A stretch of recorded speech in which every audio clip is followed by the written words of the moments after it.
Bien, para ir terminando el capítulo, solo mencionarles, muchachos, vuelvo a hacer el comercial de que si a alguno le interesan este tipo de técnicas, en la sección de química orgánica tenemos cursos muy buenos de pregrado y posgrado para eso. Cursos de espectroscopía, tienen profesores con muchísima experiencia y muchas publicaciones. Bueno, nada más mencionarles que el MALDI-TOF, ¿verdad? De sus siglas en inglés Matrix Assisted Laser Desorption Ionization, es una forma, ¿verdad?, de ionizar biomoléculas y sustancias químicas que tienen muy alto peso molecular o que son muy sensibles. Bueno, ustedes pueden ahondar más después en la investigación en Internet si les llama la atención, pero se utilizan diferentes sustancias, ¿verdad?, como matrices sólidas en las cuales se coloca la molécula sensible.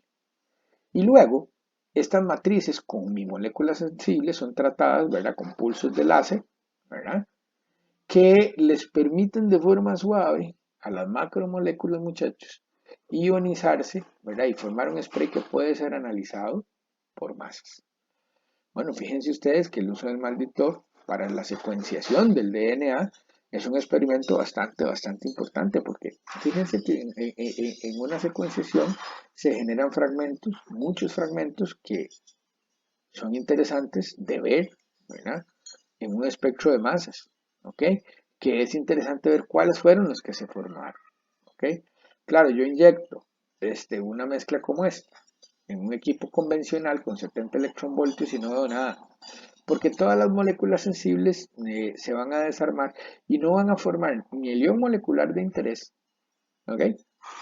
Ni el ion molecular de interés, muchachos, ni muchos fragmentos que me sirvan para el análisis. Otra forma de ionizar suavemente una molécula que sea muy sensible es lo que se llama el ECITOF. Básicamente, ¿verdad? De esta manera se introduce el analito en un disolvente que se pone en un capilar, dice acá, de metal que está muy pequeño y cargado. Entonces, esto va a permitir, ¿verdad?, posteriormente que se evapore el disolvente con tu molécula, ¿verdad?, ionizada de manera suave, ¿verdad? Y una vez que se pierden las moléculas de disolvente, se puede analizar o se puede obtener el espectro de masas de un compuesto como este. ¿Okay? Aquí tenemos un equipo, ¿verdad?, que sirve para estos efectos. Todos estos equipos son caros. Bueno, aquí en Costa Rica sí se tienen o sí se cuentan con equipos de este tipo.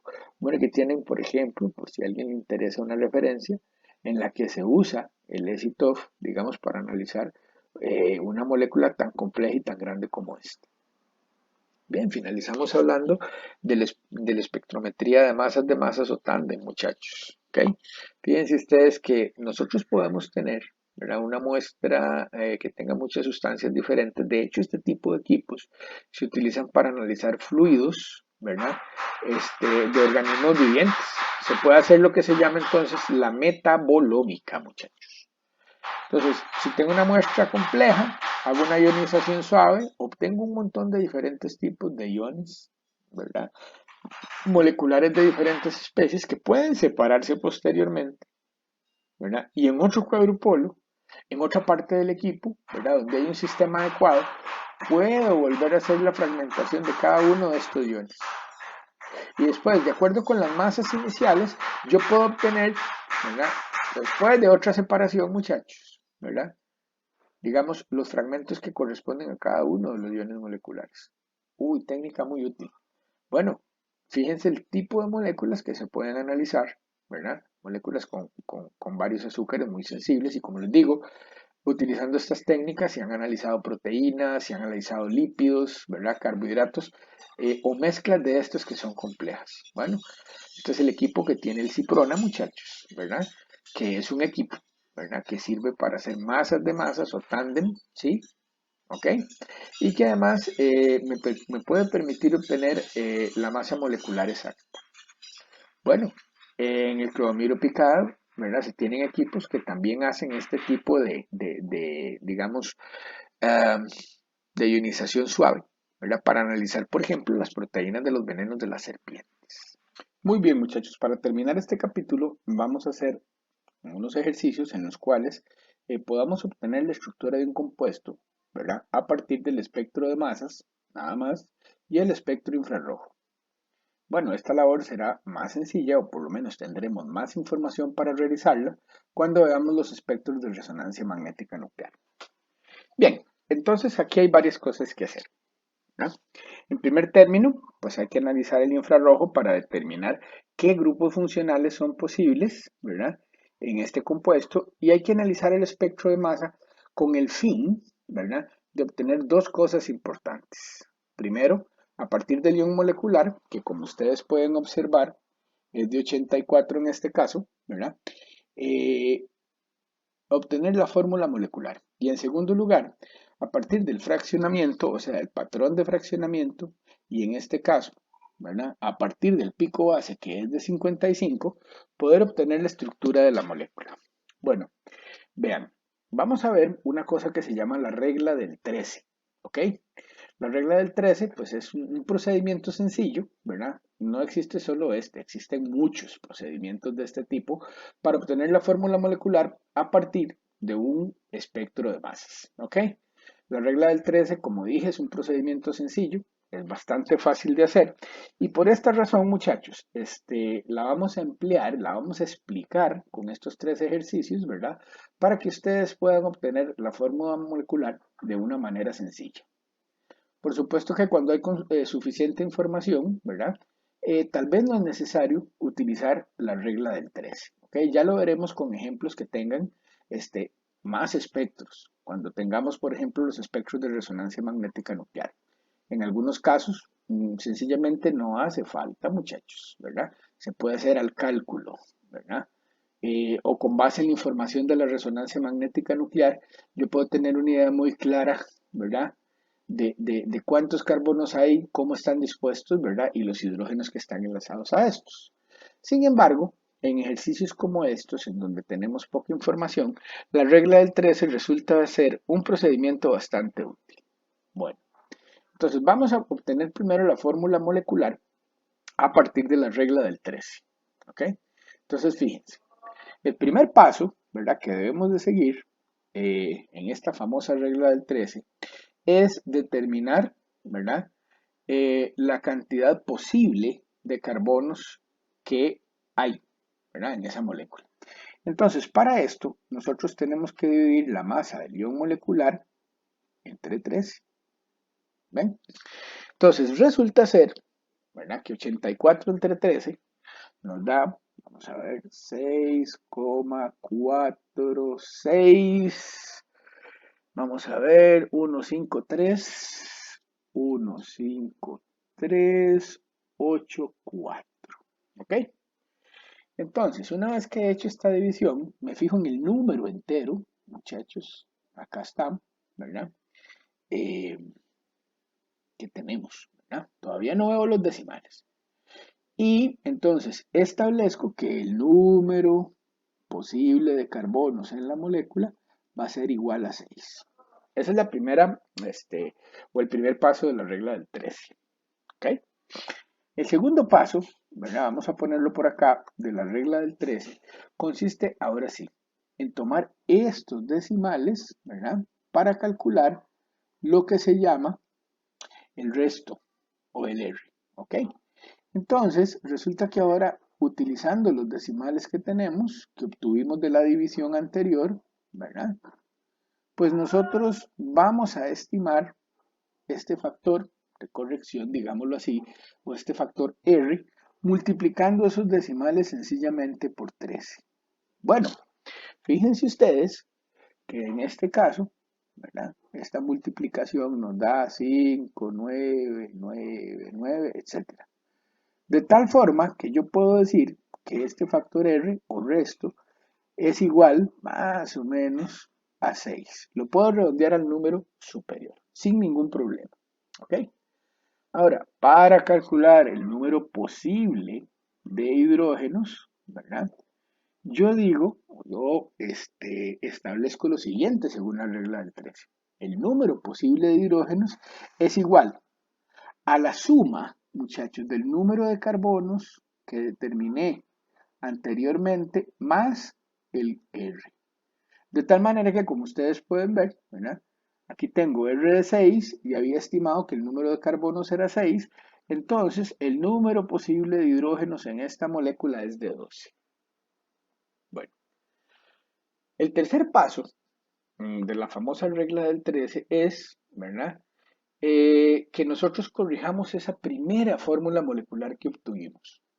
Ahora, para eso vamos a utilizar el infrarrojo. ¿Cuándo es que tenemos que hacer una corrección de la fórmula molecular que obtuvimos, muchachos?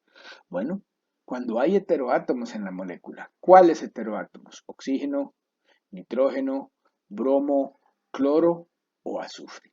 Vamos a ver el infrarrojo para ver qué información nos da. Bueno, nosotros podemos ver que es un infrarrojo bastante sencillo, ¿verdad? Y podemos apreciar, ¿verdad? Que, bueno, si aquí está 3000, hay como una pequeña banda aquí que podría sugerir un sp2H. Bueno, vamos a ver. Y podría ser que esta banda grande de acá fuera una flexión, ¿verdad? Fuera del plano, ¿verdad? De enlaces CH, ¿verdad? En un alqueno, ¿ok? Bueno, no tenemos muy claramente, ¿verdad? Una banda como 1600 más bien está corrida para abajo, pero podríamos pensar que es posible que exista en una cadena, ¿verdad? De carbonos sp3, ¿ok? Un doble enlace. Bueno, este infrarrojo que nosotros tenemos acá, muchachos, no nos sugiere la presencia ni de oxígeno ni de cloro. Bueno, cloro y bromo, ¿verdad? No estudiamos las bandas de ellos, pero bueno, tendrían que aparecer bandas de los carbono halógeno, esas aparecerían por aquí por 600, ¿ok? Y no se ve nada en esa zona, ¿ok? Esas bandas rara vez, las de tensión carbono halógeno, rara vez pasan de 700, ¿verdad? Como un raro 800 centímetros a la menos 1. Entonces, no parece que haya oxígeno ni nitrógeno. Bueno, además sabemos que no hay nitrógeno porque la masa, ¿verdad? Que nosotros tenemos acá es par. Y habíamos dicho que cuando tenemos una masa par, muchachos, o tenemos un hidrocarburo o tenemos una molécula que tenga, por ejemplo, ¿verdad? Azufre o bien oxígeno. Entonces, bueno, para ver si podemos seguir trabajando con esta primera fórmula que calculamos, que sería, entre paréntesis, C6H12, ¿verdad? Entre paréntesis, no, entre comillas, lo que podríamos hacer como un tercer paso es calcular el número de insaturaciones. Bueno, como no hay nitrógeno, como no hay otros elementos, ¿verdad? Entonces, sencillamente el número de insaturaciones va a ser igual al número de carbonos por 2 más 2, o sea, 14, ¿verdad? Esos son los hidrógenos que debería de tener una especie con 6 carbonos totalmente saturada. Ahora, le restamos a esto el número de hidrógenos que acabamos de estimar y resulta que hay falta de 2 hidrógenos. 2 entre 2 va a ser igual a una insaturación. Entonces, fíjense ustedes que podríamos pensar, muchachos, bueno, que con el infrarrojo que tenemos, podríamos tener un doble enlace. ¿Ok? Entonces, podemos pensar en utilizar la fórmula, ¿verdad? Vamos a ver si después encajan los datos. C6H12. De momento, ¿verdad? Con la información que tenemos tal vez, nosotros podemos, ¿verdad? Calcular, o podemos calcular, no, podemos determinar la estructura del compuesto. Ahora bien, vamos a ver, muchachos, fíjense ustedes que el pico de mayor abundancia en el espectro de masas es un pico de 55. Bueno, vamos a ver, 84 menos 55, ¿verdad? Va a ser igual, muchachos, ¿verdad? Sencillamente a 29. Bueno, muchachos, ustedes saben, ¿verdad? Que ese pico en 29 que no se ve, ¿verdad? Que probablemente se va ¿cómo se llama? A ir como un radical libre que no se transporta en el tubo al vacío, muchachos. Correspondería a algo como esto, ¿ok? A un grupo etilo. 29 pesan, 2 carbonos 24, ¿verdad? Más 5 hidrógenos 29. Entonces, bien, si tenemos 6 carbonos y un doble enlace, ¿dónde debería de estar ese doble enlace, muchachos? ¿En qué parte? Debería de estar ese doble enlace, muchachos, para que yo pueda tener un fragmento que es muy estable, ¿verdad? Muy estable, que tenga una masa de 55 y que pierda un etilo. Bueno, aquí solo, ¿verdad? Empezar a dibujar la molécula y probando. Vamos a ver, yo voy a hacer un primer intento diciendo que yo tengo, ¿verdad?, un metilo, el doble enlace, ya llevo 3 carbonos, ¿verdad? 4, 5 y 6. Recuerden que ahora que vamos a hacer el fraccionamiento, ¿verdad? Que vamos a hacer esa pérdida, tenemos que obtener un fragmento que sea muy estable porque estamos pensando que ese pico de 55, ¿verdad? Es el pico base, muchachos. Entonces vamos a ver, si nosotros perdiéramos, ¿verdad?, un etilo, que serían 2 carbonos para acá, ¿verdad?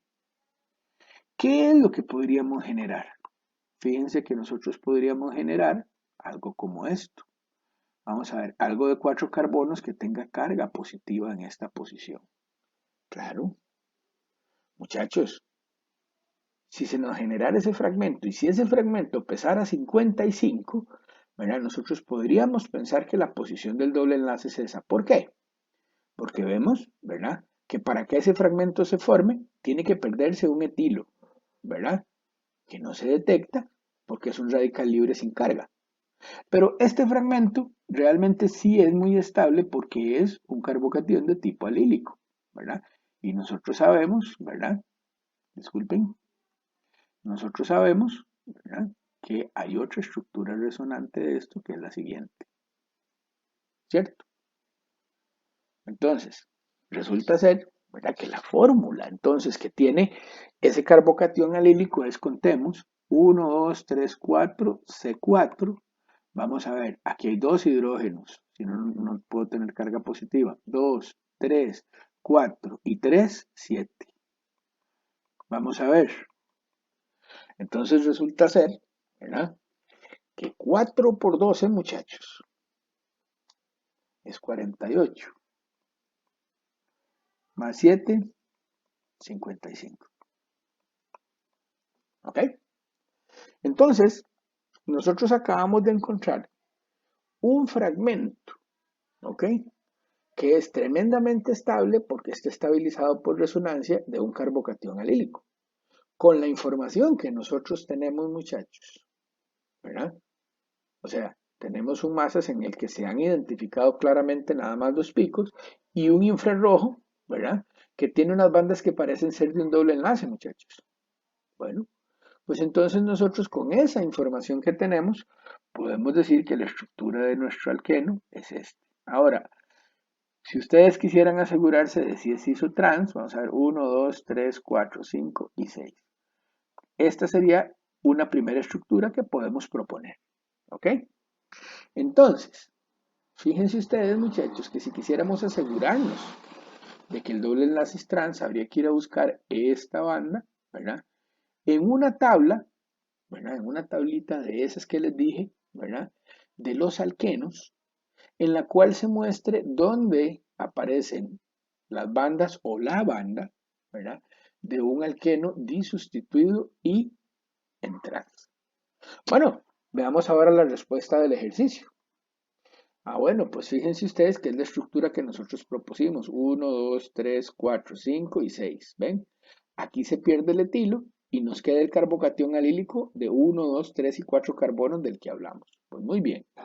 Bueno, si ustedes la leen con calma, ¿verdad?, pues aquí explica más o menos las bandas, ¿verdad? La falta de absorción, dice aquí, de una absorción que sea importante en 1600, indica que el compuesto puede ser un alqueno con una pequeña cantidad de cambio en su momento dipolar. ¿Ok? Bueno, probablemente cuando se elonga este enlace, no hay un cambio sustantivo, no es una vibración activa y por eso no se ve. Pero fíjense ustedes, ¿verdad?, que hablando del masas, ellos no usan la regla del 13, ¿ok? La respuesta a este ejercicio no involucra la regla del 13 y lo hacen calculado porque dicen que con una masa de 84, ¿verdad?, el compuesto de lo más que puede tener son 6 carbonos y 2 hidrógenos. Ven, se puede hacer aproximado. Primero dividiendo 84 entre 12 y viendo que el máximo no podrían ser exactamente 84 entre 12, ¿verdad? Vamos a ver, se los digo, son 7. ¿Ves? Anda por ahí. Entonces, se puede hacer aproximado, muchachos, pero la verdad es que siempre, ¿verdad? En ejemplos de estos sencillos es mejor utilizar la regla del 13. Bien, vamos a ver otro. Ok, bueno, ahora en este caso, fíjense ustedes que hay varias cosas que tenemos que ver. El infrarrojo ya tiene más bandas y podemos entonces nosotros, pues, determinar la presencia de grupos funcionales que están en esta molécula. Ahora, antes de empezar, fíjense ustedes que tenemos un pico en 121 que probablemente sea indicativo de la presencia de nitrógeno. Bueno, ¿qué vamos a hacer? De nuevo, vamos a utilizar la regla del 13, ¿verdad? En este caso es sencillo para poder encontrar la fórmula molecular. Ok, vamos a ver. Entonces, vamos a dividir 121 entre 13, muchachos. Y resulta que 121 entre 13, ¿verdad? Déjenme que por aquí tengo todos los datos, es igual a 9. Vamos a ver, 30, 7, 6, 9, vamos a ver, 2, 3. Con lo cual, ¿verdad? En la primera fórmula molecular que yo puedo calcular a partir del ion molecular, yo podría estimar que tengo 9 carbonos. ¿Cuál era el segundo paso? Calcular el resto, el R famoso. ¿Ok? Y el R famoso no es más que tomar la parte decimal del número que obtuvimos anteriormente, 76923, y multiplicarla por 13. ¿Ok? En este caso, muchachos, lo que obtenemos es algo como 3999, lo que implica necesariamente que el R, ¿verdad?, va a ser más o menos igual a 4. ¿Ok? Entonces, fíjense ustedes, ¿verdad?, que esta primera fórmula, ¿verdad?, que nosotros podemos obtener a partir del ion molecular, sería sencillamente, entre comillas, C9H, ¿verdad? ¿Cuánto? 4, ¿verdad?, más 9, o sea, H13. ¿Ok? Bueno, recuerden entonces que el número de hidrógenos en la regla del 13 se estima como, ¿verdad?, la suma del número de carbonos que nosotros calculamos más el R. En ese caso sería 9 más 4, que es 13. Bien, ahora para saber que hay que hacer un ajuste, si hay que hacer un ajuste en la fórmula, tenemos que ver el infrarrojo. Ya el masas nos sugiere que hay la presencia de nitrógeno. Vamos a ver qué más podemos ver en el infrarrojo, ¿verdad? Que nos diga qué otros grupos funcionales hay y si el infrarrojo nos corrobora o nos confirma la presencia de nitrógeno. Bueno, ¿qué vemos en este espectro? Vemos una banda muy grande, ¿verdad?, antes de 3500, que está acá. Bueno, muy interesante. Nosotros podríamos pensar, ¿verdad?, también que podría haber un triple enlace y que este pico que está aquí se refiere a una vibración carbono sp hidrógeno. Sin embargo, como no tenemos nada en la región de 2500, ¿verdad?, bueno, en esta región de acá, y estos picos realmente están bastante pasados y no son significativos, pues entonces nosotros no pensamos en la presencia, ¿verdad?, de un triple enlace. Lo que sí vemos en esta molécula, ¿verdad?, entonces es que hay un pico acá que podría deberse a un NH. O sea, yo podría, con la información que tengo, ¿verdad?, masa impar con algunos picos pares, ¿verdad?, en el espectro de masas, yo podría pensar que tengo un NH, o sea, que voy a tener una mina o que podría tener una mina de tipo secundario. Bien, ¿qué más veo en este espectro? Bueno, fíjense ustedes que por debajo de 3000, muchachos, lo que nosotros podemos observar de manera clara es que hay vibraciones de tipo carbono sp3H y que por encima de 3000 hay vibraciones carbono sp2H. Mira, además por aquí, en esta región de 2000 lo que tengo son bandas de combinación. Y veo que tengo una banda franca y grande por 1600, que sabiendo yo un poquito del infrarrojo de las aminas y de los aromáticos, podría yo decir que probablemente tenga el carbono-carbono de un hidrocarburo aromático y tal vez la vibración de flexión de tipo NH. Bueno, ¿qué más vemos? Vemos también que hay unas vibraciones de flexión fuera del plano, ¿verdad? De tipo carbono sp2 aromático hidrógeno. Entonces, fíjense ustedes que nosotros podemos pensar que hay un nitrógeno y un hidrocarburo aromático con la información que tenemos. Ahora bien, ¿qué sigue? Si nosotros pensamos realmente que tenemos un nitrógeno, tenemos que adaptar esta fórmula. Tenemos que quitar carbonos e hidrógenos en una cantidad equivalente a la masa del nitrógeno. El nitrógeno pesa 14, muchachos, ¿verdad? ¿Y qué es lo que tendría yo que quitar de esta fórmula para poder poner un nitrógeno? Bueno, es muy sencillo, ¿verdad? Fíjense que un carbono pesa 12 y dos hidrógenos completan, ¿verdad? Una masa de 14, muchachos. Eso quiere decir entonces, ¿verdad? Que para poder ponerle a esta fórmula un nitrógeno, yo debo de quitarle un carbono y dos hidrógenos. Entonces, yo podría pensar, ¿verdad? Que la fórmula en este compuesto sencillamente es C8H11N. Bueno, ya esto es un punto de partida.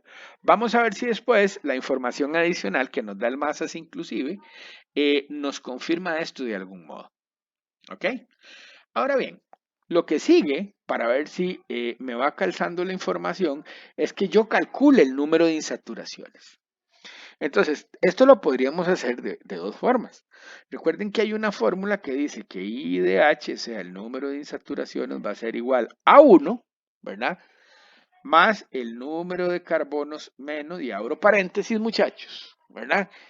El número de hidrógenos más, ¿ok? El número de halógenos, si los hay, ¿ok? Menos el número de nitrógenos y todo esto entre 2, ¿ok? Bueno, pues entonces, resulta que 1 más el número de carbonos es 10, ¿ok? Tengo 9 según mi fórmula. Bueno, ay no, disculpen. Tengo 9. Lo estaba haciendo mal porque estaba utilizando esta no es. Esta es la fórmula que yo estoy pensando, que es la de mi compuesto. Entonces, 8 más 1 son 9. Ahora sí, menos, claro, abro paréntesis y abro el otro paréntesis. El número de hidrógenos que tengo en mi fórmula son 11, más 0 halógenos porque no hay evidencia de halógenos, sobre todo en el masas, ¿verdad? Menos un nitrógeno, ¿ok? Y todo esto entre 2, ¿verdad? Entonces, como ustedes pueden ver, esto va a ser igual a 9 menos, bueno, 11 menos 1 son 10 entre 2, 5, ¿verdad? 9 menos 5, ¿verdad? Son 4. Vean, con esta fórmula yo acabo de determinar que tengo 4 insaturaciones. Ok. Bueno, vamos a ver, 4 insaturaciones serán un anillo aromático, ¿sí? Fíjense que acabamos de confirmar que nuestra fórmula se ajusta a que exista un anillo aromático porque tengo el ciclo que cuenta como una insaturación y 3 dobles enlaces que cuentan como 3 insaturaciones más. O sea, un anillo aromático, ¿verdad? Son 4 insaturaciones. Bueno, fíjense ustedes que nosotros podemos calcular las insaturaciones también de otra forma sencilla, ¿verdad? Vamos a ver esto, estamos pues trabajando, ¿verdad? O aprendiendo a hacer este tipo de ejercicios. Entonces, fíjense ustedes que yo sé, ¿verdad? Que para calcular las insaturaciones, ok, yo tengo un número de carbonos y si tengo nitrógeno, yo sé que para efectos de calcular, digamos, las insaturaciones, cada nitrógeno en la fórmula equivaldría a 0.5 carbonos. Eso ya tienen que haberlo visto. Entonces, fíjense que en total serían 8.5 carbonos que multiplicamos por 2, estos son 17 más 2, 19, ¿ok? 19 menos 11 es igual a 8 entre 2, de nuevo, 4 insaturaciones, ¿ok? Entonces, fíjense ustedes que nosotros podemos calcular cuando hay nitrógeno o con la fórmula que acabamos de poner arriba o estimando que cada nitrógeno equivale a 0.5 carbonos. Sumamos ese 0.5, bueno, si hubieran dos nitrógenos, entonces es en lugar de 0.51, ¿verdad? Pero entonces sumamos ese 0.5 al número total de carbonos, lo multiplicamos por 2 y le sumamos 2, ¿verdad? Y luego le restamos el número de hidrógenos, ¿ok? Bueno, ya sabemos que un anillo aromático, muchachos, hay, ¿ok?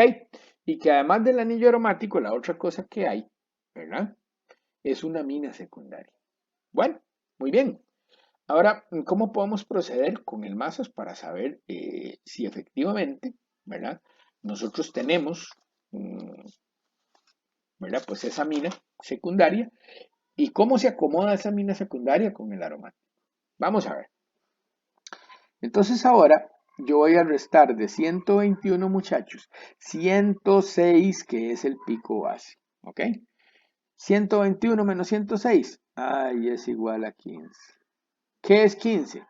Menos, o sea, que se pierde un radical libre, como ustedes pueden ver, metilo.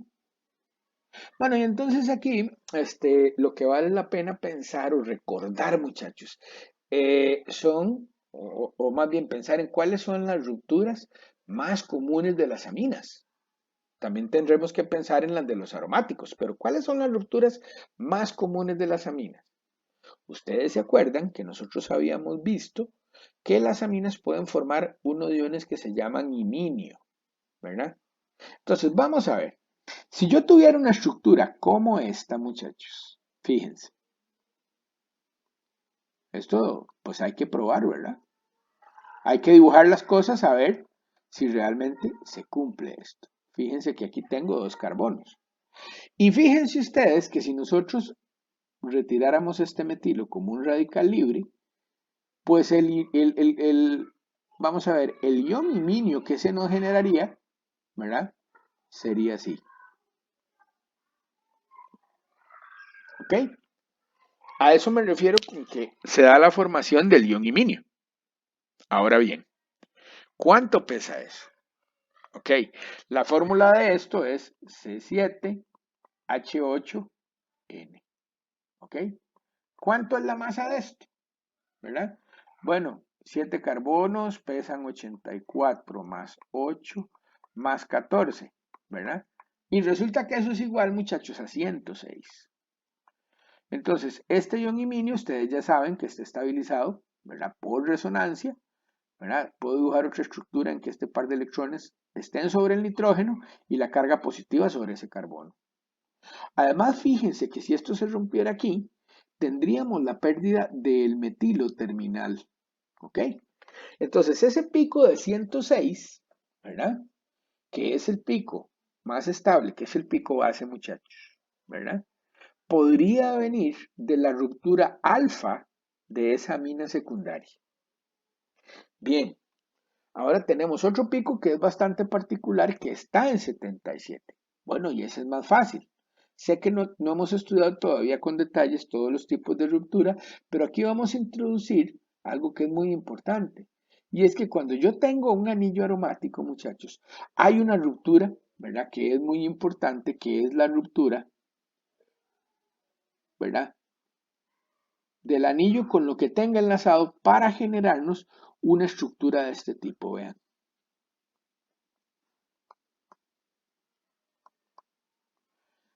Ok, este tipo de cation tiene una fórmula que es C6H5, ¿verdad?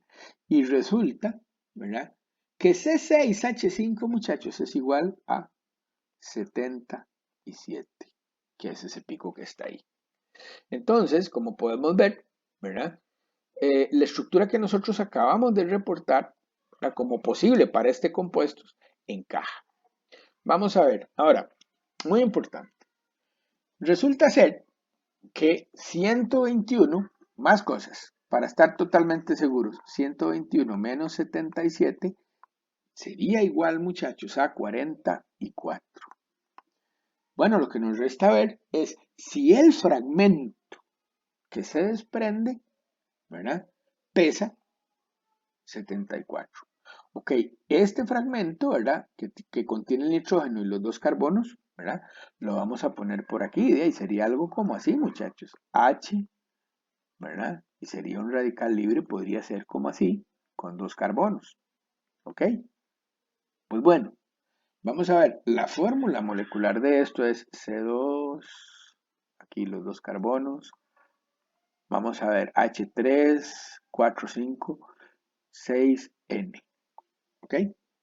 Bueno, de ahí, aquí son 24 más 6 más 14. ¿Ok? 30 más 14 son 44. Fíjense ustedes que la pérdida en este caso, o sea, esa parte que no se detecta coincide, ¿verdad? Con la resta que acabamos de hacer de 121 menos 77. Entonces, de nuevo, utilizamos la regla del 13 para calcular, muchachos, ¿verdad? Ojo, para calcular la fórmula molecular y la ajustamos. ¿Ok? ¿Cómo la ajustamos?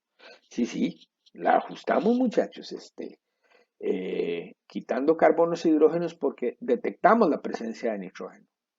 Luego calculamos las insaturaciones, ¿verdad? Para ver que todo vaya coincidiendo y con la información del infrarrojo sustentamos, ¿verdad? Esa fórmula molecular que obtuvimos.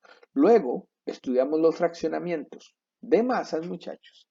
Y entonces, a partir de esos fraccionamientos de masas, pues entonces establecemos, muchachos, una estructura como posible. Vamos a ver la respuesta. Bueno, se dan cuenta. Ya se había visto, ¿verdad? Entonces, ¿verdad? Que el masas aquí explica, ¿verdad? O sea, que en el masas, o a partir del masas, yo puedo tener una fórmula, ¿verdad? Que es C8H11N. Ellos la aproximan, muchachos, con un razonamiento. Y nosotros podemos obtener esta fórmula o la obtuvimos utilizando la regla del 13. ¿Ok? Luego, ¿verdad? Lo que es muy importante es explicar las bandas del infrarrojo, que ya lo hicimos de una manera clara, ¿verdad? Y entonces, muy importante, ¿verdad? Luego explicar las bandas del masas como lo hicimos, ¿ok? Fíjense que tiene que ser esta la estructura porque tenemos ese pico en 106. Podríamos haber pensado que teníamos una mina secundaria, ¿verdad?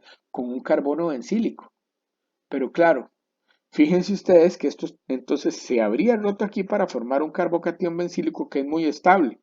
Y nosotros, en el espectro que tenemos acá de masas, no tenemos un pico que pese, o sea, un pico que represente una masa, perdón, de 91, que sería la masa correspondiente a 7 carbonos más 2, 3, 4, 5, 6, 7 hidrógenos. Entonces, por esa razón, nosotros podemos pensar que la estructura que propusimos está bien. Bien, muchachos. Estos dos ejercicios, ¿verdad? Se los he querido explicar para que ustedes vean cómo se utiliza la regla del 13. Ok, vamos a practicar más con las tareas, ¿verdad? Y con los ejercicios del libro. Ok, terminamos así el capítulo 12.